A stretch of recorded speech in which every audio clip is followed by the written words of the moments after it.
Hey everyone, it's Mike. I review nootropics and talk a bit about personal development, and during this video I'm going to elaborate more on Bacopa Monnieri. I will admit, if you're new to nootropics, this is the wrong video to start with on my channel. I would recommend that you go check out this video here, which talks about Bacopa in depth as far as like the benefits, what to expect, side effects, and dosage. Whereas in this video I particularly want to talk about the side effects and what you can do to prevent them occurring. And some of the information here is as well relevant with nootropics like lion's mane and ashwagandha. So in summary, what is Bacopa? It's an adaptogen, meaning that it helps you with stress and helps you to decrease levels of anxiety. But Bacopa has benefits beyond that. If you take a look at examine.com and just scroll graph, they have these nice summary of studies, and we can see there's a notable increase with memory, decrease in anxiety, decrease of symptoms of depression, and minor decrease of instances of forgetting things. And Bacopa goes way beyond that. But of course, this particular nootropic does seem to have a bad reputation in the sense that it can really significantly decrease motivation for some users. Again, not everybody,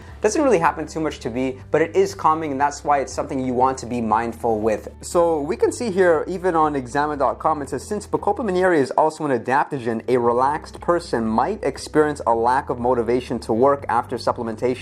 Theoretically, pairing Bacopa Monnieri with a stimulant would ward off, but this combination has not been tested, and I would completely agree with this. So in summary, it's like there's nootropics which can help you with focus, and then there's nootropics that can help you to decrease levels of stress, also known as adaptogens. So when I'm adding a particular adaptogen, I'm ensuring that I do have something to combat that effect of demotivation, like a physical stimulant. So there's this nice equilibrium you want to have of, like, as you raise adaptogens in your stack, you also want to raise nootropics that are going to enhance focus. So the practical way of doing this is something like, if you're somebody using Bacopa at like 300 milligrams twice a day, which is a pretty common dose, then for me what that looks like is I would ensure I'm taking something like Noopept at 10 to 15 milligrams as well twice per day. Not that Noopept is really that strong, but similarly Bacopa is not that strong at decreasing motivation levels, but it just kind of just makes sure that you're still on track, you're still likely to be focused and be productive during the day. Nootropics subreddit is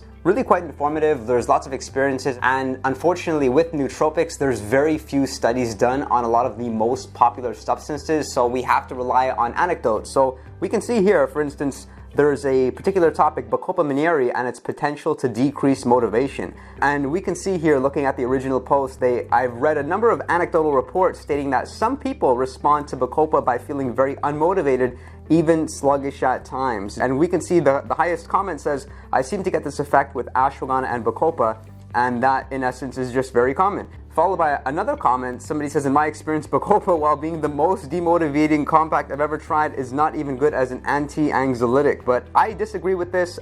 If you look at things to decrease anxiety, Bacopa is very powerful, similar to lion's mane and ashwagandha, but what I like about Bacopa that's very different than the other nootropics is it not only helps to decrease anxiety, but I found that it's very good for OCD, or just for preventing you to continue on having bad habits. Everybody has some bad habits, let's face it. For me, what that looks like is I have a bad nail biting habit. Some people do. I also have a bad stutter, which I'm sure you'll find across some of my videos. And this is something Bacopa, as well as like N-acetyl L-cysteine, have really helped me out with. Combine that with meditation, and oh my goodness, you are gold. So Bacopa, it has benefits, which is why I would say the pros do outweigh the cons. But this demotivation effect, if it does occur, then again, I would recommend look at some popular nootropics for focus. For me, my favorites are Noopept and the racetam, specifically piracetam, oxiracetam, and pramiracetam. Be sure to combine that with a choline source like alpha GPC just to ensure you're getting the most out of the racetams. But in the way in which you're taking the racetams is very different than adaptogens, because the racetams do in most cases take a bit of time to start working, with the exception of oxiracetam. So with Bacopa, what to expect is 300 milligrams twice a day. After a couple of weeks, you should feel somewhat calmer, a little bit more relaxed, and don't be surprised if your ability to retain information is really good. I find that my long-term memory is a lot better with the help of Bacopa.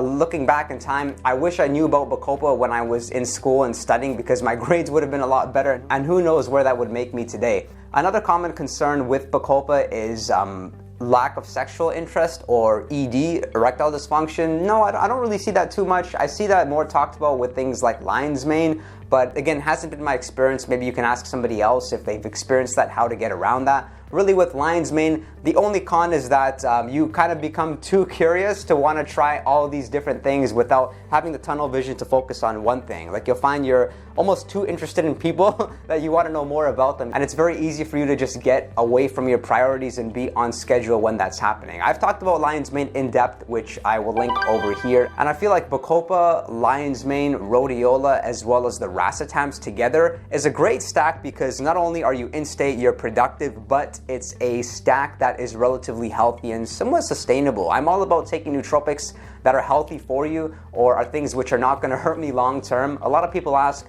like, Mike, have you experienced any bad side effects, or what's the worst experience you've had with nootropics?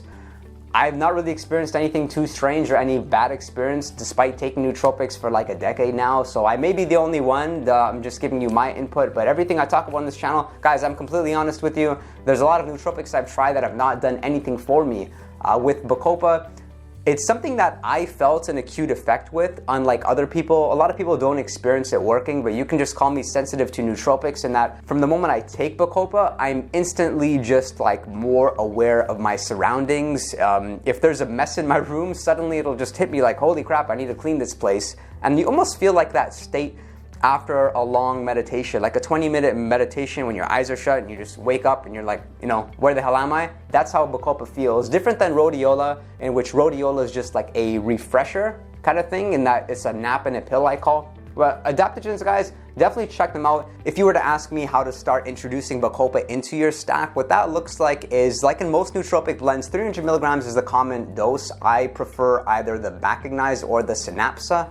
I don't feel like there's a difference really between the two. Those are my two favorites, but I've not noticed like different forms really leading to different results. With some nootropics like lion's mane, I mean, you got to make sure you're taking the right stuff, the right brand, otherwise you just may be setting yourself up for wasting money. Well, with the Bacopa, pretty much all forms I would say do something, but the stuff tastes really, really bad. So if you do choose to try it, then capsules over powders. I like powders just because I have a milligram scale and I can be accurate and precise if I want like a lower dose or a larger dose. Something great about Bacopa though is it's one of those adaptogens that will work in spite of using stronger stimulants like phenylparacetam, caffeine, or modafinil. Whereas if I were to use some of those stronger stimulants with something like lion's mane and ashwagandha, I probably wouldn't notice like lion's mane or ashwagandha even working. Do you need to cycle it? Meaning, do you need to take time off of Bacopa? Not really. I mean, you would say it's less important versus other nootropics. Keep in mind, guys, Bacopa is naturally occurring, so in my opinion, something like 5 weeks on, 1 week off is good enough. I've talked about that more in this video here, which I would highly recommend. I've talked about 5 nootropics for anxiety and stress, and especially if you're somebody newer to nootropics, believe me, this video is going to be very informative. Please comment below, let me know what your thoughts are about Bacopa Monnieri, and give this a like, give it a subscribe if you haven't already subscribed. And it's Michael Dougal. I will look forward to seeing you all next time.